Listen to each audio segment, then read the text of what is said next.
عليه وسلم وآله وأصحابه وأزواجه وإخوانه من الأنبياء والمرسلين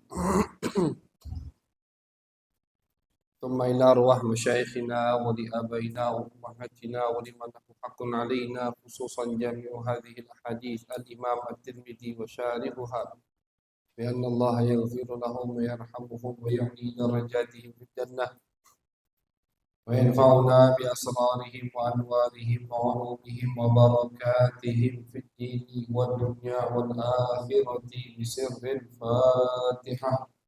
أعوذ بالله من الشيطان الرجيم. بسم الله الرحمن الرحيم. الحمد لله رب العالمين الرحمن الرحيم مالك يوم الدين إياك نعبد وإياك نستعين اهدنا الصراط المستقيم صراط الذين أنعمت عليهم المغضوب عليهم ولا الضالين آمين.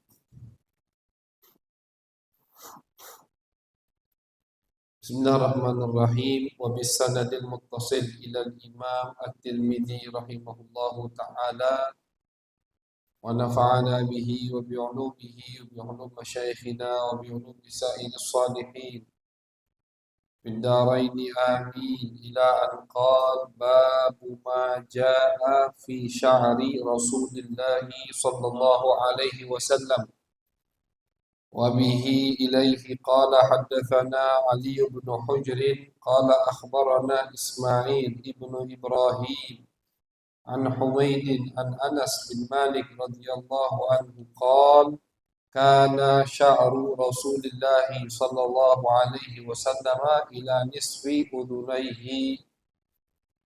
وحدثنا هناد بن السري قال حدثنا عبد الرحمن بن أبي الزناد عن هشام بن عروة عن أبيه عن السيدة عائشة رضي الله عنها قالت كنت أغتسل أنا ورسول الله صلى الله عليه وسلم من إناء واحد وكان له شعر فوق الجمة ودون الوفرة. Alhamdulillah, alhamdulillah, syukurillah, wassalatu wassalam ala sayyidina Rasulillah sallallahu alaihi wasallam Muhammad Abdillah wa ala alihi wa sahbihi wa mawalah. Ila al-qal bab yang akan menyebutkan hadis tentang rambut Nabi besar Muhammad sallallahu alaihi wasallam. Jadi Al-Imam At-Tirmidzi beliau mengkhususkan satu bab untuk bagian rambut Nabi Muhammad SAW. Rambut ini Al-Imam Ibnul Arabi Al-Maliki beliau mengatakan wasya'ru fi ra'si zina. Rambut itu termasuk zinah. Zinah itu perhiasan. Baik untuk laki-laki atau untuk perempuan. Bahkan perempuan ketika dia belum menikah menjadikan rambutnya itu modelnya calanang misalnya. Itu kalau tidak ada uzur dan niatnya pengen mengikuti laki-laki haram. Ada perempuan rambutnya dipotong seperti laki-laki, ya pendek. Ada alasan, ada uzur, tidak ada uzur. Kalau ada uzur tidak masalah. Misalkan rambutnya lagi banyak kutu, lagi sakit, dia potong, tidak apa-apa. Tapi nggak ada uzur. Dia potong rambutnya seperti laki-laki dengan niat ingin meniru tomboy selain perempuan. Haram. At-tashabbuh. Perempuan meniru laki-laki, laki-laki meniru perempuan itu diharamkan oleh Nabi besar Muhammad sallallahu alaihi wasallam. Kalau dia sudah menikah, tidak boleh memotong rambutnya kecuali izin suaminya. Itu perempuan. Kalau lah kawin, pengen motong rambutnya, izin dulu sama laki. Karena itu zina, hiasan untuk wanita tersebut. Begitu juga untuk laki-laki. Wa tarkuhu sunnah, dan membiarkan rambut panjang itu sunnah. Arti sunnah di sini yang dilakukan oleh Nabi. Membiarkan rambut panjang itu sunnah. Artinya memanjangkan rambut sunnah. Artinya apa? Sunnah di sini dilakukan oleh Nabi besar Muhammad sallallahu alaihi wasallam. Tentunya tapi ya pasti ada yang namanya kaidah itu pasti ada yang ada pengecualiannya, ada yang dikecualikan. Tentunya kalau dia membiarkan rambutnya panjang, dia urus, dia rawat, rapi, itu yang sunnah. Tapi kalau dia tinggalkan rambutnya panjang dengan tidak diurus, jadi sarang kutu, bahkan kita dengar kemarin dari termasuk ilmu kedokteran, kutu itu bisa gali lubang. Bahaya itu. Jadi kutu itu jangan ingon. Kutu itu bisa ngelubangi kepala, masuk dia, ketutup lagi. Itu yang bisa jadi sampai apa pokoknya sampai operasi atau apa itu. Oke, apa at-tanadzuf atau an-nadzafah minal iman. Walaupun ini hadisnya tidak betul, tidak sah, tapi maknanya betul. Kebersihan itu daripada iman. Merawat apa yang Allah berikan itu termasuk daripada mensyukuri nikmat Allah Subhanahu wa taala. Jadi jangan kita bayangkan Islam itu kumuh. Jangan kita Islam itu identik dengan kumuh atau zuhud, tasawuf. Oh itu harus pakaian compang-camping. Tasawuf itu gayanya semrawut, berantakan, bukan itu sufi itu. Sufi itu yang bersih, mengikuti Nabi besar Muhammad sallallahu alaihi wasallam. Nabi rambutnya panjang, cuman ada waktu-waktu tertentu Nabi kasih minyak zaitun. Disisir, sisir tidak pernah lepas.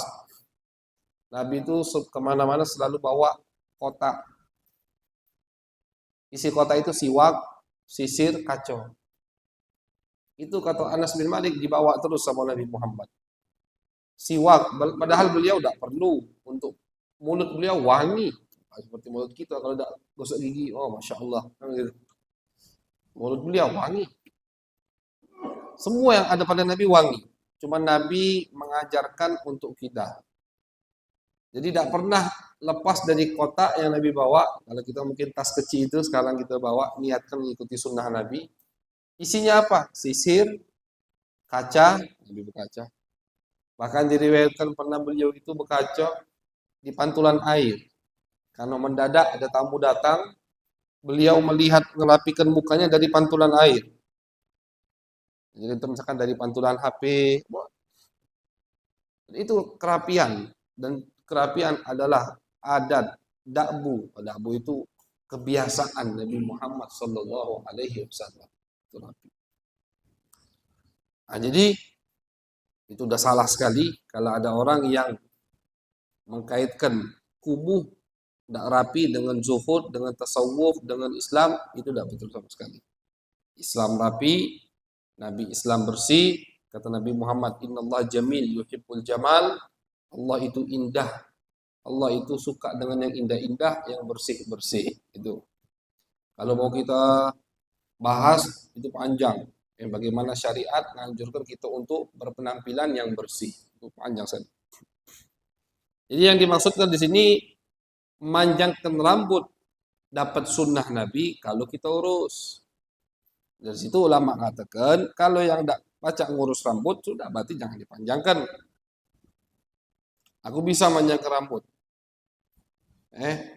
Bisa ngurus misalkan. Sudah silahkan.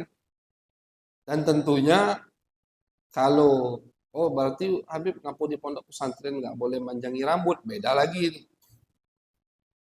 Di pondok pesantren itu namanya tarbiyah, tempat untuk mendidik anak. Guru tahu anak ini, anak muda nih kalau manjangi rambut bukan mengikuti sunnah, untuk bergaya, untuk selfie, untuk bahkan lihat orang Islam sekarang. panjang rambut. Ji nggak model rambutnya. Tanya, mengikuti siapa? Mengikuti artis Eropa, pemain bola. Jadi mereka manjangkan rambut, tasyabuh bil kufar. Jadi tasyabuh bil kufar, meniru orang kafir niatnya. Nah, makanya di situ akhirnya sama apa namanya ma'ahid sama pondok-pondok pesantren yang punya aturan-aturan yang kita ketahui beberapa pondok itu melarang santri rambutnya panjang. Kenapa? Bukan karena pondok tidak suka sunnah, tapi anak ini belum bisa mengamalkan sunnah tersebut. Jadi kadang ada sunnah yang tidak bisa kita amalkan. Al-Habib Abdullah Al-Haddad itu beliau mengatakan semua sunnah sudah aku amalkan kecuali manjangkan rambut. Waktu itu beliau katakan. Kenapa? Karena kata beliau di zaman aku, zaman waktu itu, kalau ada yang manjangkan rambut itu jadi tanda orang bid'ah. Tanda orang akidahnya bukan ahlu sunnah wal jamaah. Jadi simbol kelompok sesat, panjang rambut. Akhirnya sama Habib Abdullah Al-Haddad, karena beliau guru, beliau punya murid, beliau panutan, beliau tidak panjangkan rambut. Takut orang salah paham. Oh, Habib Abdullah Haddad udah ikut kelompok sebelah, katanya. Nah, jadi beliau sendiri yang mengatakan, semua sunnah sudah aku amalkan, kecuali memanjangkan rambut, aku belum amalkan. Karena takut salah paham dari pengikut, nanti kira Habib Abdullah Al-Haddad pindah ke kelompok sebelah, yang bukan ahlu sunnah. Tapi ketika beliau wafat, ternyata rambutnya panjang. Artinya di akhir hayat beliau, beliau memanjangkan rambutnya sampai beliau wafat, meninggal dunia. Di zaman Habib Salim, Abdullah Syatiri, baru-baru ini, waktu itu zaman beliau itu, ada kelompok sesat juga masuk ke Yaman. Apa yang ganggu para habaib itu? Ini bukan muslim. Istilahnya kalau kitanya PKI, komunis. Komunis itu masuk ke Yaman. Dan banyak habaib yang disiksa oleh komunis waktu itu. Nah, Habib Salim Asy-Syatiri, beliau juga tidak mau memanjangkan rambut dan melarang murid-muridnya kalau ada yang panjang rambut dimarahi sama Habib Salim. Tidak boleh. Kenapa? Tadi juga alasannya. Karena pada waktu itu panjang rambut jadi simbol untuk kelompok sesat. Jadi kadang ada beberapa sunnah Nabi Muhammad tidak bisa kita amalkan. Karena ada alasan-alasan tertentu. Tidak apa, memang tidak bisa diamalkan. Jangan takut, banyak sunnah yang lain. Macamlah kita amalkan kalau sunnah itu. Nak ngamalkan yang panjang rambut niat. Yang lain juga banyak masih sunnah Nabi besar Muhammad SAW. Nah, jadi memanjangkan rambut itu sunnah. Rambut adalah hiasan dari Allah Subhanahu wa taala dan Nabi Muhammad tidak pernah membotak kepala beliau kecuali habis manasik. Kalau beliau habis umrah atau habis haji baru beliau botak pakai silet itu. Habis bersih. Itu pahalanya besar dari Nabi Muhammad SAW. Sudah selesai manasik, tidak beliau potong-potong, dibiarkan sampai beliau panjang rambut beliau. Itu rambut Nabi Muhammad SAW. Bahkan Nabi Muhammad mengatakan, salah satu tanda akan muncul kelompok, kata Nabi. Kelompok ini dinamakan Khawarij. Kelompok yang keluar dari ahlu sunnah wal jamaah, kelompok yang keluar dari imam khalifah yang sah. Pada waktu itu khalifahnya al-imam Ali bin Abi Thalib karramallahu wajhahu. Kelompok ini kata Nabi tidak menyebutkan nama kelompoknya. Kelompok ini salah satu tandanya yahliquna ru'usahum. Rambutnya itu tidak pernah katik, botak terus. Kelompok tadi itu. Rambutnya tidak pernah katik, botak terus. Rambutnya botak terus, jenggotnya panjang-panjang. Itu kata Nabi tanda kelompok yang akan keluar dari imam khalifah yang sah. Terjadi di zaman Al-Imam Ali bin Abi Thalib. Nah, jadi masyaallah hadirin, berarti walhasil dari faedah tadi apa?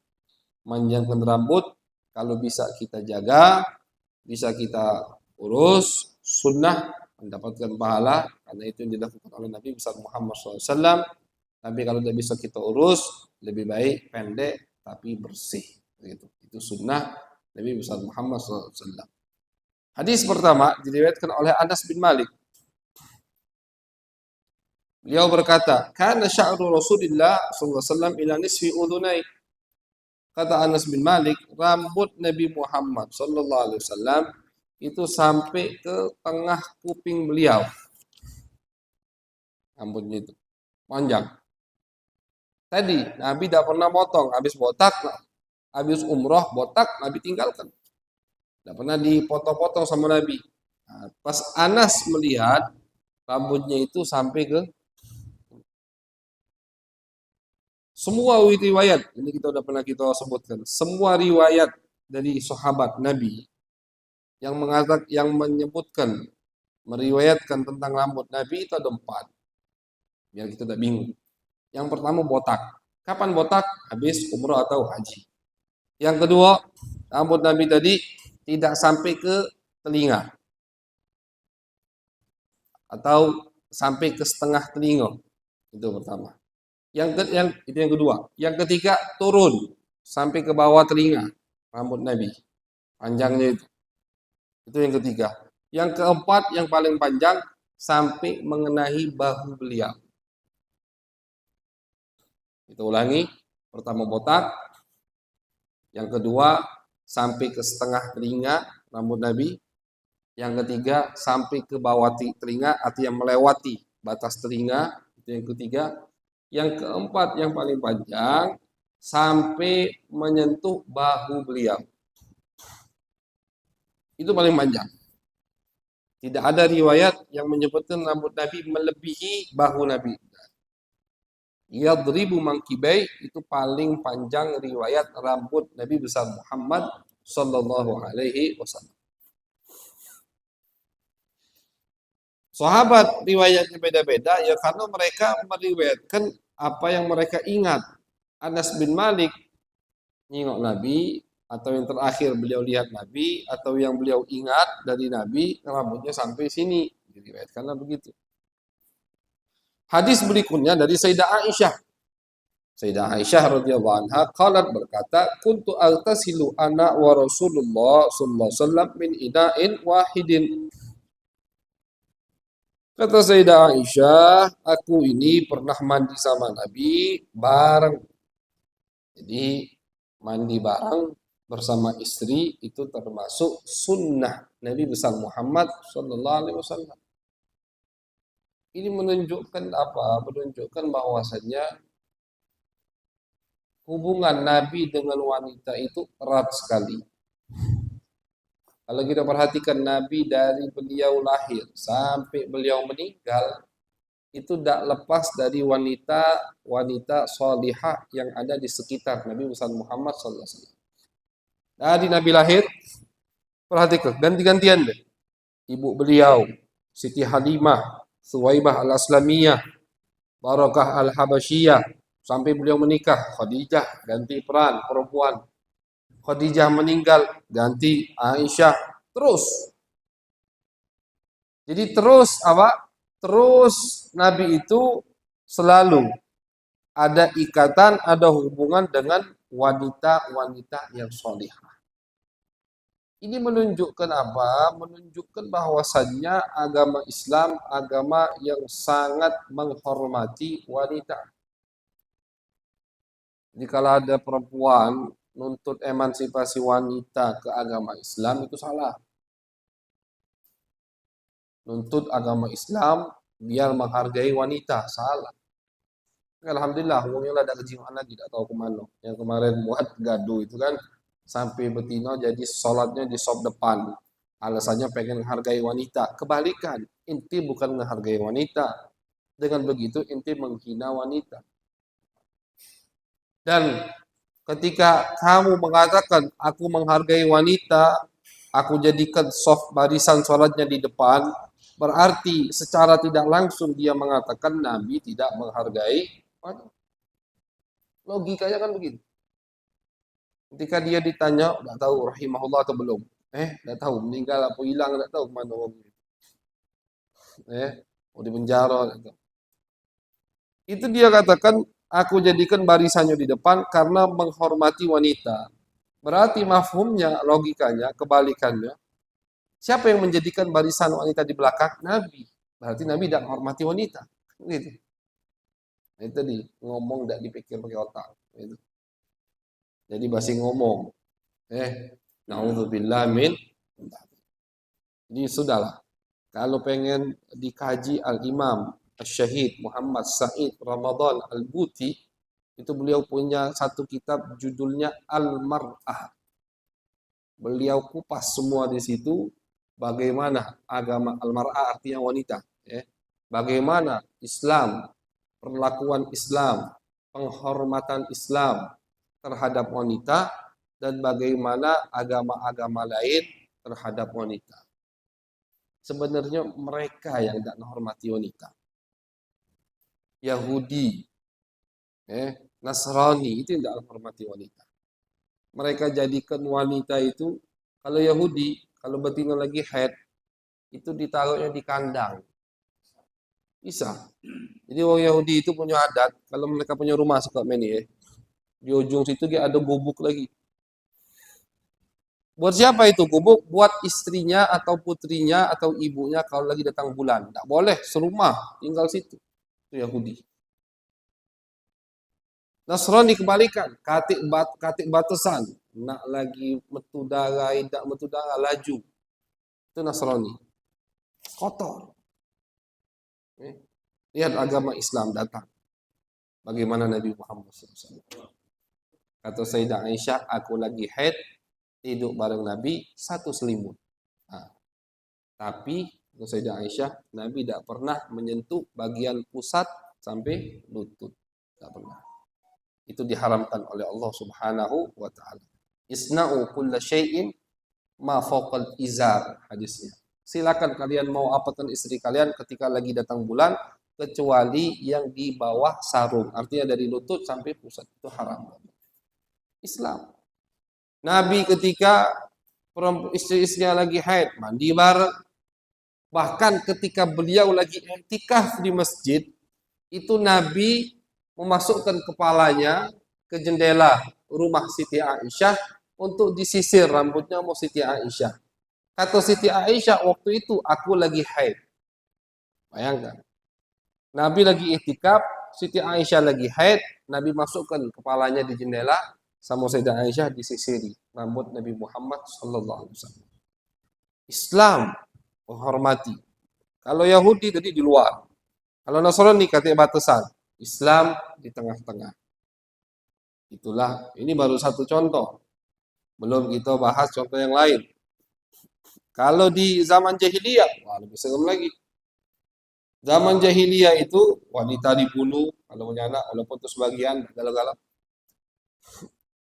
Kalau ayah dari ada fulan ini punya bapak, bapaknya meninggal. Z punya bapak, Amarnya meninggal. Maka istri bapaknya itu jadi warisan. Bukan ibunya tapi bukan ibunya. Bapaknya punya istri 10 misalkan. Kan zaman jahiliyah bebas. Bapaknya punya istri 10. Maka anaknya tadi berebut. Sesama beradean itu berebut ngambil peninggalan istri bapaknya. Ibu tiri. Siapa yang duluan melempar bajunya ke istri bapaknya, dia yang dapat istri itu. Nah diapakan terserah. Dijual. Pokoknya jadi kayak warisan. Itu jahiliyah. Tidak dapat warisan sama sekali. Itu zaman jahiliyah. Bahkan di Yahudi juga tidak dapat warisan. Lihat Islam. Bagaimana? Luar biasa. Istri tidak boleh lebih dari 4. Kecuali Nabi Muhammad. Tidak dibatasi sama Allah. Kenapa tidak boleh lebih dari 4? Karena wanita itu paling tahan nunggu antrian 4 malam. Itu katanya. Allah alam. Itu kata. Jadi dari situ. Nggak boleh lebih dari 4. Kemudian yang pernah jangankan disetubuhi oleh bapaknya, yang pernah diakad ijab kabul saja oleh bapaknya haram untuk anaknya. Tak boleh. Wala tankihu ma nakaha abaukum di Al-Qur'an. Zaid punya bapak Amr. Amr ini baru ijab kabul sama Zainab misalkan. Habis itu belum masuk, belum kumpul, belum. Baru ijab kabul. Amrnya meninggal. Maka Zaid tidak boleh menikahi Zainab yang udah diijab kabul oleh bapaknya. Jadi ibu dia itu, walaupun belum kumpul. Jadi ibu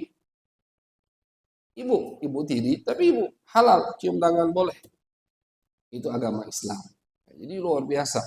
Islam menghormati wanita. Cuman karena mereka ingin mengadu domba umat Islam, mereka lah yang ngerasuki wanita-wanita Islam. Oh, masa kalian tidak boleh ke pasar? Masa kalian dapat warisan setengah? Masa kalian tidak boleh jaga toko? Masa kalian begini-begini? Sehingga wanita banyak menuntut untuk dirubah syariat Islam. Padahal syariat Islam itulah yang terbaik untuk siapapun yang ada di muka bumi ini. Syariat Nabi besar Muhammad sallallahu alaihi wasallam. Nah, ini Sayyidah Aisyah mengatakan, aku pernah mandi bareng dengan Nabi Muhammad SAW. Tentunya mandi bareng ini jangan kita bayangkan macam. Zaman sekarang, maaf, bugil lah. Lihat adab Nabi, kata Sayyidah Aisyah, ma ra'aitu minhu wala ra'a minni. Nabi tidak pernah melihat kemaluanku dan aku tidak pernah melihat kemaluan Nabi Muhammad. Tidak pernah. Nabi Muhammad. Kayak sunnah berhubungan apa harus apa ada saternya, ada penutup, ada sampai terbuka pelan-pelan, alaiki bisakinah kata Nabi Muhammad. Itu Nabi Muhammad. Istri-istri yang menceritakan kalau Nabi Muhammad lagi mau ini kalau untuk kita tidak boleh. Selain Nabi, selain istri Nabi tidak boleh menceritakan apa yang terjadi di antara mereka di kasur ke orang lain. Dapat laknat Allah, diancam sama Nabi Muhammad. Kata Nabi Muhammad, barang siapa dari perempuan atau laki-laki ketika malam habis berhubungan, besok pagi cerita ke kawan, aku semalam cak ini, itu dapat laknat dari Allah. Tidak boleh. Itu rahasia antara suami dan istri. Tapi karena Nabi adalah musyarri, beliau ini adalah yang mensyariatkan hukum. Apa yang Nabi lakukan akan jadi hukum. Kita ini suruh ngikut Nabi. Allah jadikan qudwah uswah kita Nabi besar Muhammad sallallahu alaihi wasallam. Dan Nabi suri tauladan kita dari A sampai Z. Dari situlah istri-istri Nabi boleh dan mereka berani menceritakan apa yang terjadi di antara mereka dengan Nabi Muhammad SAW di dalam kamar mereka. Mereka mandi berdua. Kalau kita tidak boleh. Wah, aku tadi habis mandi sama bini aku. Haram. Tidak boleh diceritakan. Tapi mereka kenapa menceritakan? Karena apa yang mereka ceritakan jadi hukum buat kita. Apa yang mereka ceritakan jadi fatwa buat kita. Apa yang mereka ceritakan jadi pahala buat kita, sunnah. Nah, istri Nabi mengatakan, Nabi kalau lagi ingin menghubungi kami, Nabi katakan alaiki bis sakinah, santai kata Nabi, relax. Adab Nabi Ustaz Muhammad SAW. Yang mana banyak sekarang anak muda itu yang dalam masalah ini saja mereka ngikuti wong Eropa, wong Barat. Maka jadi anaknya itulah anak yang tak berkah. Kan gitu. Banyak orang Islam zaman sekarang di masalah yang begini saja, masalah jima, masalah berhubungan dengan istri mereka, mereka mengikuti adat-adat Eropa, adat-adat Barat. Bahkan maaf, kadang mereka sebelum berhubungan nonton dulu biar niru. Itu rahasia umum udah ini sekarang. Yang mereka tonton wong barat, wong Eropa. Wajar anaknya jadi anak kalau masuk itu, oh ya anak ini anak setan. Wajar ngapu bapak maknya muatnya yang dibayangkannya setan kan. Coba kalau yang dibayangkan sunnah Nabi Muhammad. Andai kata ketika ada yang berhubungan dengan istrinya, yang dia bayangkan Nabi, sunnah Nabi, dia ucapkan Bismillah, dia ucapkan doanya, dia hadirkan Nabi, anaknya jadi anak apa itu? Anak yang soleh. Begitu. Jadi ini bukan masalah sepele, masalah penting ini. Dan ini banyak dilupakan oleh anak muda yang nak kawin sekarang. Kawin yang penting hafal qabil tu tazwijaha wa nikaha bil mahdul maskur. Wah, hafalnya kalau itu. Mau tuanya yang akatinya gugup-gugup, latat pletot. Pengantinnya, wah lancar. Qabil tu tazwijaha wa nikaha. Adab ini belajar dah. Hukum perceraian belajar atau tidak? Ucapan yang bisa menceraikan istrimu dipelajari atau tidak? Ya. Nafkah yang wajib kau keluarkan untuk istrimu, dia pelajari apa tidak? Nah itu, bagaimana mendidik istrimu, dipelajari atau tidak? Tidak pelajari. Pokoknya cinta. Macam cinta itu ngenyangkan baik. Cobalah yang alasan cinta kawin lah. Sebulan 2 bulan, habis cinta ya. Jadi semua harus kembali kepada adab dan sunnah dari Muhammad sallallahu alaihi wasallam. Jadi Nabi ketika mandi bareng, kata Sayyidah Aisyah, aku mandi bareng dengan Nabi, bukan artian mandi tadi tidak menggunakan pakaian. Kalau Nabi dalam berhubungan suami istri saja, beliau selalu tertutup, bahkan Sayyidah Aisyah mengatakan dengan terang, ini kalau perempuan dulu tuh malu-malu. Mereka tuh punya malu yang besar, cuman karena ini syariat, akhirnya mereka ceritakan mau tidak mau. Ini termasuk tanda atau bukti amanah sahabat perempuan Nabi besar Muhammad SAW. Amanah mereka. Bayangkan, aku tidak pernah melihat punya Nabi tidak pernah melihat punya aku. Jangan kita bayangkan ini keluar dari mulut perempuan ya zaman sekarang. Bayangkan ini keluar dari mulut perempuan sahabiyah, sahabat Nabi Muhammad, istri tercinta Nabi Muhammad. Dari perempuan yang terjaga dari masa kecilnya, yang tertutup.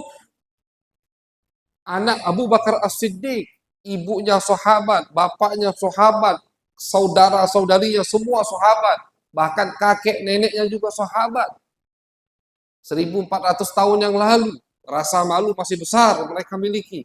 Tapi mereka riwayatkan, mereka ucapkan sebagai bentuk tanda amanah mereka.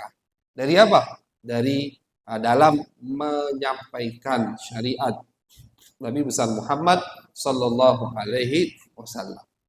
Beliau katakan, biar kita tidak ragu-ragu.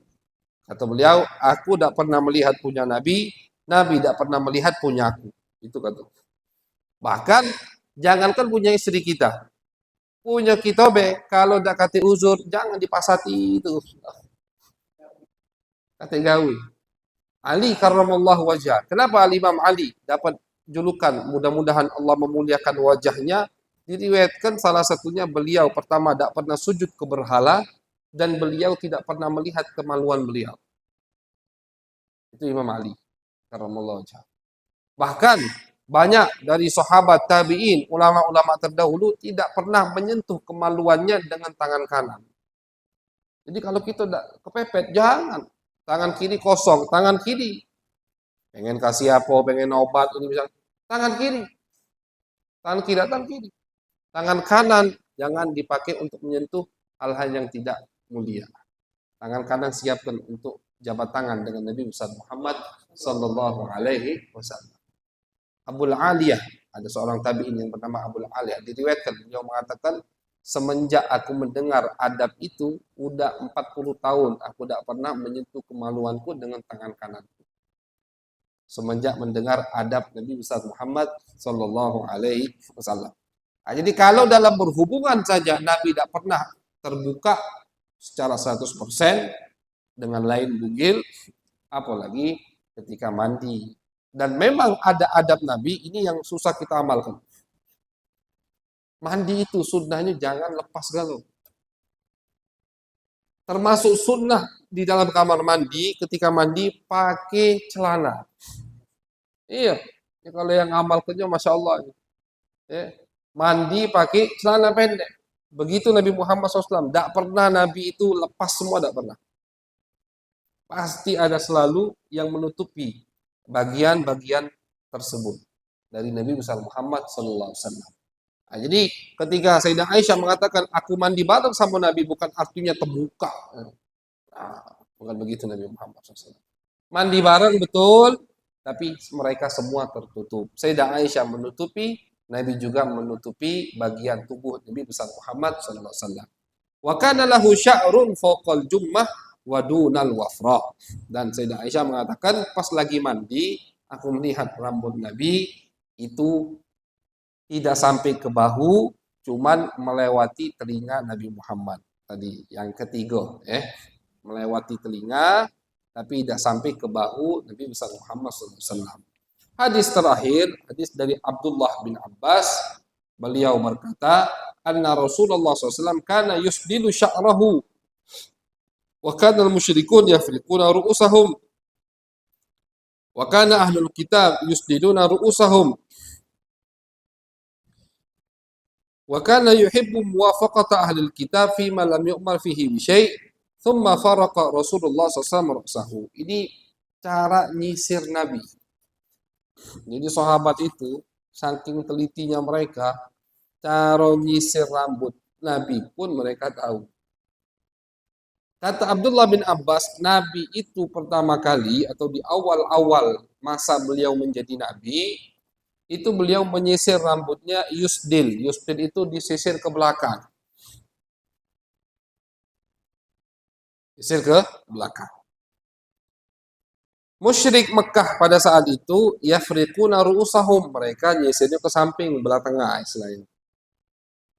Belah tengah. Jadi rambut mereka dibagi dua. Musyrik. Nabi tidak. Nabi manjang nyisirnya ke belakang. Kenapa Nabi melakukan itu? Mengikuti ahlul kitab. Ahlul kitab itu umat Taurat dan umat Injil. Karena mereka masih punya kitab suci, mereka punya nabi, mereka syariatnya sama cak Islam, maka Nabi suka mengikuti mereka ya daripada mengikuti musyrik yang tidak jelas nian itu.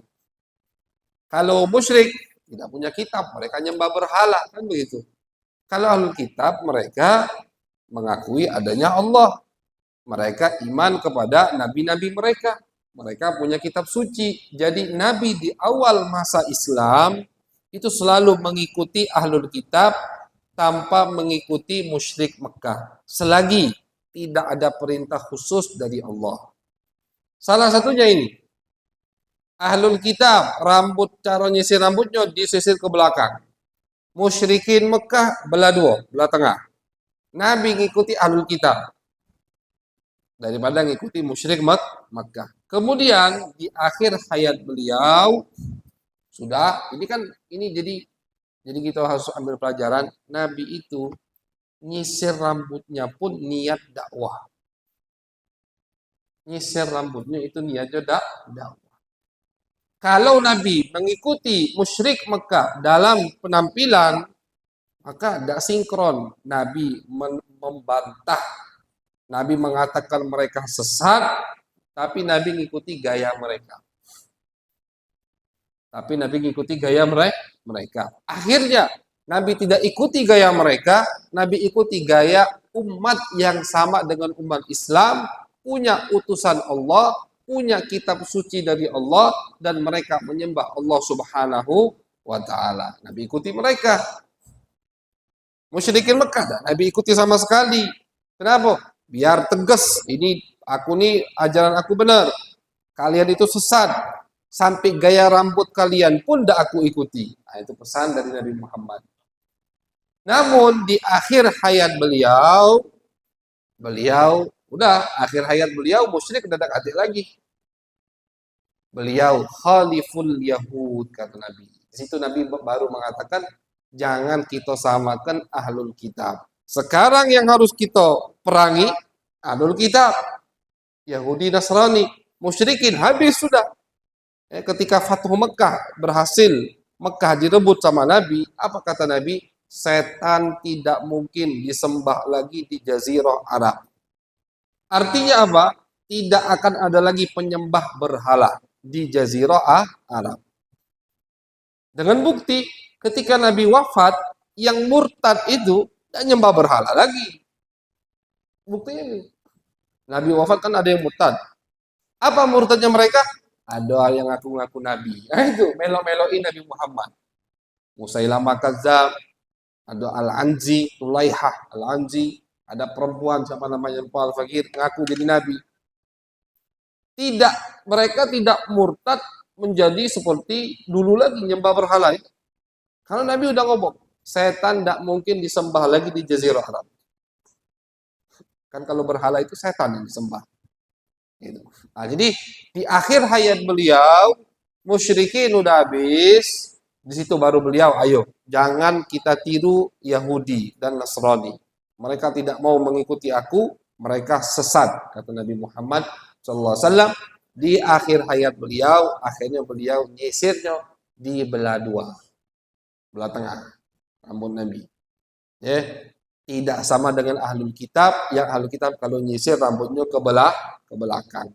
Di belah dua sama Nabi, biar beda sama ahlul kitab. Tapi tentunya kata ulama, kalau ada yang punya rambut bisa dibelah dua, jangan dipaksa kemudian. Nggak usah. Kalau kita punya rambut yang bisa disisir belah dua, maka ikuti sunnah Nabi Muhammad, beliau belah dua. Belah dua atau belah tengah rambut Nabi Muhammad Sallallahu Alaihi Wasallam. Dan sifat rambut Nabi sudah kita bahas di bab sebelum ini. Beliau memiliki rambut yang tidak keriting, keribu, juga tidak lurus. Ikal rambut Nabi Muhammad Sallallahu Alaihi Wasallam. Dan rambut beliau ini termasuk, kita sebutkan enggak yang kemarin, yang Rabiul Anwar itu, ada enggak? Bagaimana Allah menjadikan anggota tubuh Nabi secara fisik, secara zahir mulia, bagus, indah, dan juga ada mukjizatnya.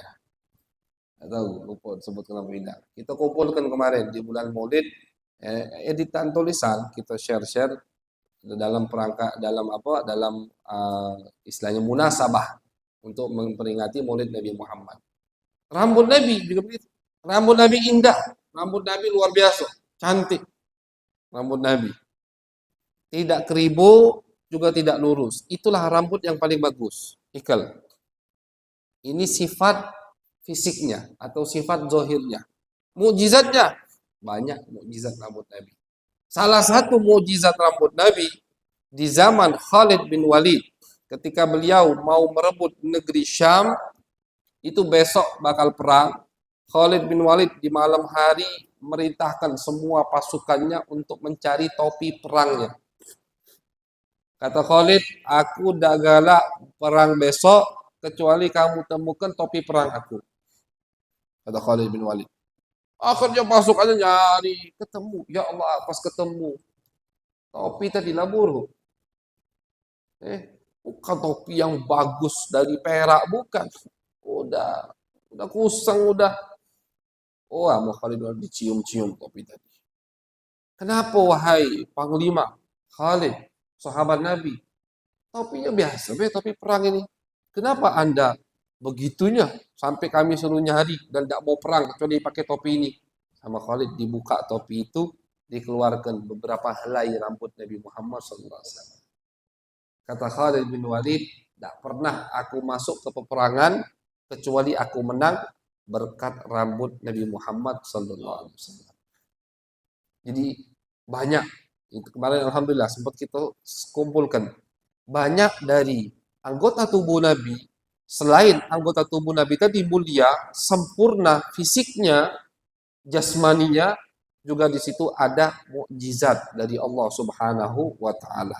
Rambut Nabi, fisiknya, zahirnya bagus, mulia, indah, cantik, juga di situ ada mukjizat dari Allah. Bahkan ada beberapa anggota tubuh Nabi lagi yang lain, itu ada hal ketiga, ada akhlak mulia. di situ. Tentunya rambut tidak kata akhlaknya. Tangan, mulut itu ada akhlaknya. Jadi mulut Nabi bagus, mukjizatnya ada dari mulut, akhlaknya juga mulia dari mulut Nabi besar Muhammad Sallallahu Alaihi Wasallam. Luar biasa Nabi yang kita miliki, bersyukur kita menjadi umat Nabi besar Muhammad Sallallahu Alaihi Wasallam. Mudah-mudahan kita bisa menyenangkan dan membanggakan Nabi besar Muhammad Sallallahu Alaihi Wasallam. Amin ya rabbal alamin. Wa sallallahu ala sayyidina Muhammadin wa ala alihi wa sahbihi wa baraka wa sallam. Walhamdulillahi rabbil alamin. Bismillah.